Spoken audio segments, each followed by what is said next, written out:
बोलो श्री गुरु महाराज की जय। बोलो श्री स्वामी जी महाराज की। तो आज हम सभी स्मृति दिवस मनाने के लिए यहाँ पर सभी आए हुए हैं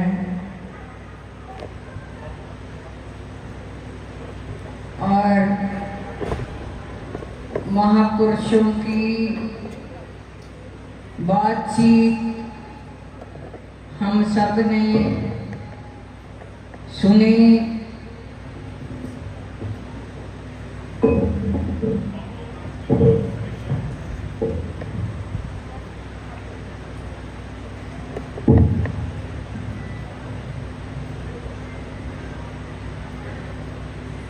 और हमें महापुरुषों से बहुत ही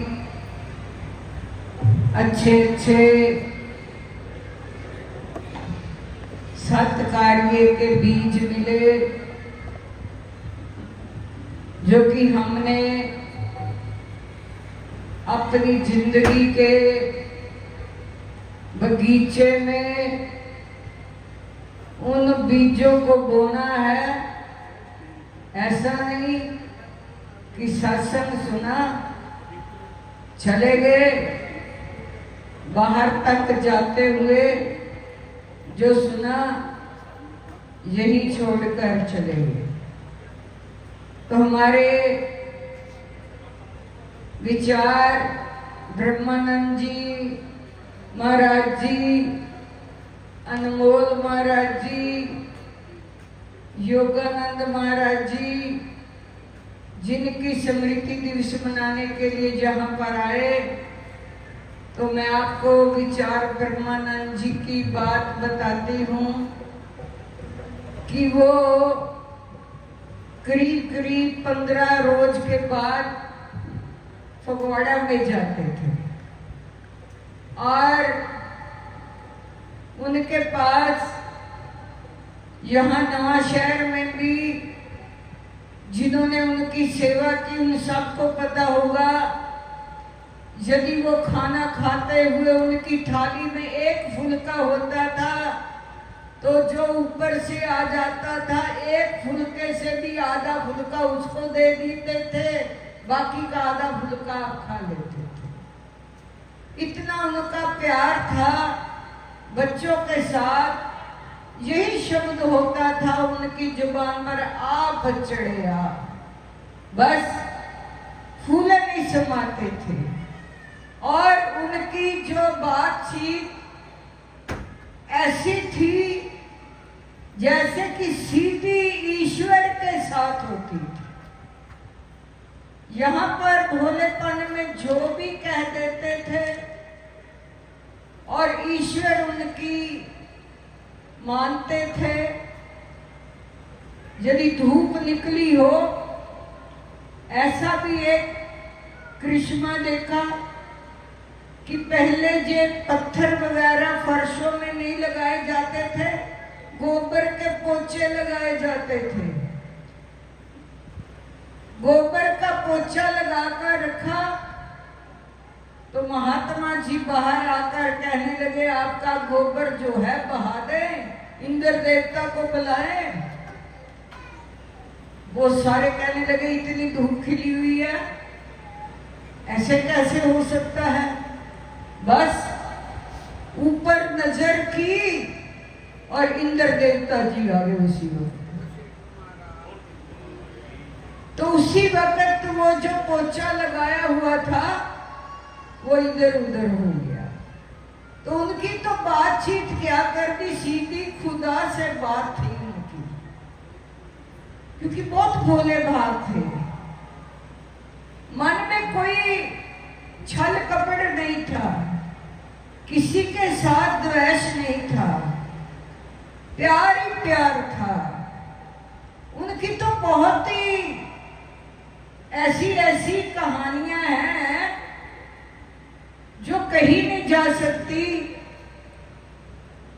आपने पहले भी सुना होगा, श्री स्वामी जी महाराज जी ने महात्मा ब्रह्म ध्यान जी को उनको शिक्षा देने के लिए, पढ़ाई करने के लिए नियुक्त कर दिया कि इस बच्चे को आपने रोज का रोज पढ़ाना है।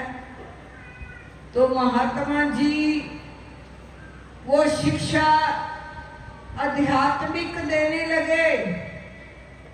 ये क्रोध होता है, ये जीव में नहीं आना चाहिए। ये लोभ होता है, ये भी नहीं आना चाहिए सन्यासी के जीवन में। क्रोध भी नहीं आना चाहिए, लोभ भी नहीं आना चाहिए, सन्यासी को अहंकार भी नहीं आना चाहिए। ऐसा करते करते कितना कुछ ब्रह्म ध्यान जी बोलते थे और जो लिखाते थे वो फटी हुई, महात्मा जी कहते थे पहले फटी हुआ करती थी, गाचनी के साथ वो लिखाई पोछा कर किया जाता था। तो महात्मा जी कहते फटी हुई आप पोछो, मैं क्यों पोछूं? और साथ साथ में जब ऐसे कहा कि ये लोभ है, मोह है, अहंकार है, ईर्ष्या है, द्वेष है, तो थप्पड़ जड़ दिया महात्मा ब्रह्म ध्यान जी के चेहरे पर। महात्मा जी कहने लगे आज से मैं आपको शिक्षा नहीं कोई दूंगा, मैं आपको पढ़ाई नहीं कराऊंगा। उसी वक्त ये शिकायत श्री स्वामी जी महाराज जी के चरणों में पहुंच गई। जब श्री स्वामी जी महाराज जी के चरणों में ये शिकायत पहुंची तो महाराज जी ने कहा विचार। हाँ जी, तूने थप्पड़ मारा? हाँ जी मारा। तो कहने लगे क्यों मारा, थप्पड़ क्यों मारा? कहने लगे महाराज जी पहले मेरे में ना क्रोध था, ना लोभ था, ना मोह था, ना अहंकार था, ना ईर्ष्या थी। इसने बोल बोल कर मेरे भीतर सारा कुछ भर दिया, इसलिए मैंने थप्पड़ मारा। ऐसे भोले भाले थे, क्योंकि खुदा से बात ही उनकी होती है। जो चतुर बनकर आते हैं वो उसको पा नहीं सकते। हमेशा ये जिंदगी में ठान लेना चाहिए, समझ लेना चाहिए, ये चितराई का मार्ग नहीं है, होशियारी का मार्ग नहीं है, ये प्यार का मार्ग है, पवित्र मार्ग है। इस पवित्र मार्ग पर चलने के लिए अपने आप को भी पवित्र करना होता है। जब तक हृदय पवित्र नहीं है उससे बातचीत हो ही नहीं सकती। उससे बातचीत उसी की होगी जिसका हृदय पवित्र होगा। बोल साचे दरबार की जय। बहुत ही सुंदर भाव परम पूज्य महाराज श्री ने और